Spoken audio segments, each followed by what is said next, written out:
नमस्कार, Lakshyansh coaching classes के इस यूट्यूब सेक्शन पर आप सभी का स्वागत है। और जैसा कि आप देख पा रहे हैं, जी हाँ, चारों कोर्स में प्रवेश के लिए एक अंतिम मौका है आपके पास।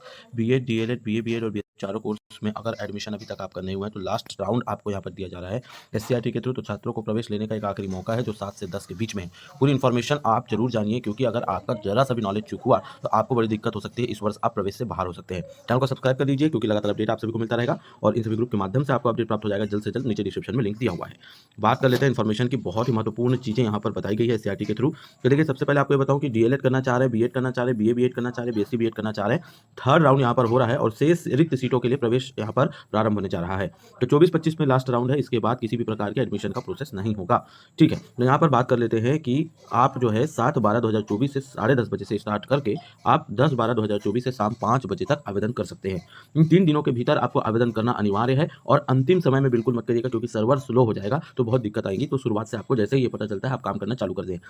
बात करें इसमें कौन फॉर्म भर सकता है, तो बिल्कुल ध्यान रखिएगा, जिन्होंने किसी भी राउंड में काउंसलिंग करवाया है और जिन्होंने किसी भी राउंड में काउंसलिंग नहीं करवाया है, दोनों के दोनों आप जो है इसमें फॉर्म भर सकते हैं। लेकिन जो काउंसलिंग के लिए रजिस्ट्रेशन कराया वो फीस दिया था, इसलिए उसको फीस नहीं लगेगा। लेकिन जो काउंसलिंग नहीं करवाया है, इसलिए उसको इस बार फीस देना होगा। बाकी अदर फीस एक्स्ट्रा कुछ भी नहीं है। आप देख सकते हैं यहाँ पर एक्टिव और इनएक्टिव दोनों आईडी के छात्र कर सकते हैं। जिनका एडमिशन नहीं हुआ है उन लोग जो है यहाँ पर आवेदन को कर सकते हैं। इसके बाद यहाँ पर 3 लिस्ट आएगी। पहला आएगा 12 तारीख को, उसके बाद 12 से 16 आपको समय दिया गया है एडमिशन का। फिर सेकंड लिस्ट आएगा, फिर 19 से 20 2 दिन का समय दिया गया है। फिर उसके बाद 23 को आएगा, फिर 23-24 2 दिन का समय फिर दिया गया है। इस तरीके का यहाँ पर जो है दिया हुआ है। आप देखिए यहाँ पर निर्देश जो है बहुत इंपॉर्टेंट है। चौथा, खासतौर पर जो प्रवेश ले चुका है, जिसका एडमिशन हो चुका है, वो फॉर्म नहीं भर पाएगा। दूसरी बात, जिसने पहले रजिस्ट्रेशन करा लिया है, चाहे एक्टिव हो चाहे इनएक्टिव हो, उन सभी लोग जो है पुनः पंजीयन करके लास्ट राउंड में शामिल हो सकते हैं, जिसमें आपको पंजीयन करना आवश्यक है और ये निःशुल्क है। पुराने पंजीयन के आधार पर प्रवेश नहीं होगा, फिर से रजिस्ट्रेशन करना है। ये ध्यान रखिए, सभी को रजिस्ट्रेशन करना अनिवार्य है, चाहे इनएक्टिव हो चाहे एक्टिव हो। जो पहली बार करेगा उसको पैसा लगेगा, जो दोबारा कर रहा है उसको नहीं लगेगा। यहाँ पर देखिए, प्री बीएड डीएलएड ये सब में जो होगा वो काउंसलिंग तो करवाए थे, लेकिन उन लोग जो है काउंसलिंग नहीं करवा पाए थे, तो उन लोगों को ऑनलाइन जमा करना होगा और रजिस्ट्रेशन करा सकते हैं।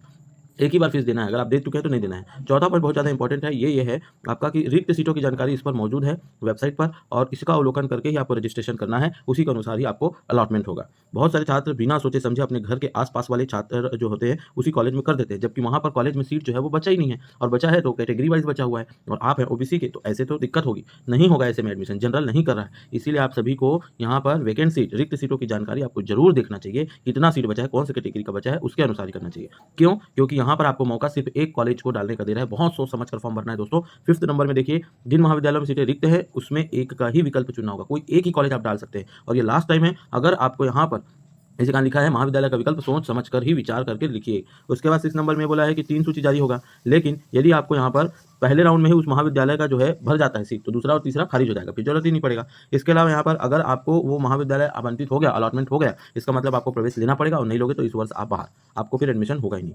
8वां नंबर के अपने जो चयन की जानकारी, अलॉटमेंट किसमें हुआ है, आपके लॉगिन आईडी में मिलेगा। उसको आपको जो समय है उसमें चेक करना है। महाविद्यालय के कॉल का आपको इंतजार नहीं करना है। क्यों? क्योंकि 2 दिवस का ही समय आपको एडमिशन का दिया है। लेट हो जाएंगे तो आपकी गलती होगी, महाविद्यालय की किसी भी प्रकार की गलती नहीं होगी। अगर आपको प्रवेश शुल्क की राशि से अगर बहुत ज़्यादा राशि मांगा जा रहा है, तो आप इस पर मेल या फोन नंबर पर कॉल मैसेज करके आप उसका जो है अभ्यर्थी के द्वारा अपना हस्ताक्षर वाला पत्र जो है अपलोड कर सकते हैं शिकायत का।